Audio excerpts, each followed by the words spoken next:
সবাই দেখছে যে রাজা উলঙ্গ, তবুও সবাই হাততালি দিচ্ছে। সবাই চেঁচিয়ে বলছে, সাবাস সাবাস। কারো মনে সংস্কার, কারো ভয়। কেউ বা নিজের বুদ্ধি অন্য মানুষের কাছে বন্ধক দিয়েছে। কেউ বা পরান্নভোজী, কেউ কৃপাপ্রার্থী, উমেদার প্রবঞ্চক। কেউ ভাবছে রাজবস্ত্র সত্যিই অতীব সূক্ষ্ম। চোখে পড়ছে না যদিও, তবু আছে। অন্তত থাকাটা কিছু অসম্ভব নয়।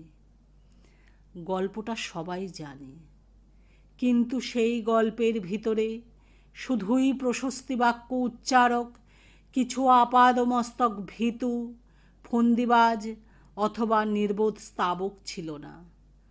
একটি শিশুও ছিল, সত্যবাদী, সরল, সাহসী একটি শিশু।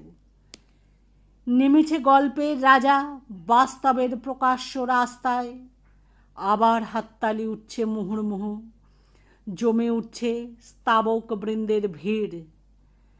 কিন্তু সেই শিশুটিকে আমি ভিড়ের ভিতরে আজ কোথাও দেখছি না। শিশুটি কোথায় গেল? কেউ কি কোথাও তাকে কোনো পাহাড়ের গোপন গুহায় লুকিয়ে রেখেছে? নাকি সে পাথর, ঘাস, মাটি নিয়ে খেলতে খেলতে ঘুমিয়ে পড়েছে কোনো দূর নির্জন নদীর ধারে, কিংবা কোনো প্রান্তরের গাছের ছায়ায়? যাও, তাকে যেমন করেই হোক খুঁজে আনো। সে এসে একবার এই উলঙ্গ রাজার সামনে নির্ভয়ে দাঁড়াক। সে এসে একবার এই হাততালির ঊর্ধ্বে গলা তুলে জিজ্ঞাসা করুক, রাজা, তোর কাপড় কোথায়?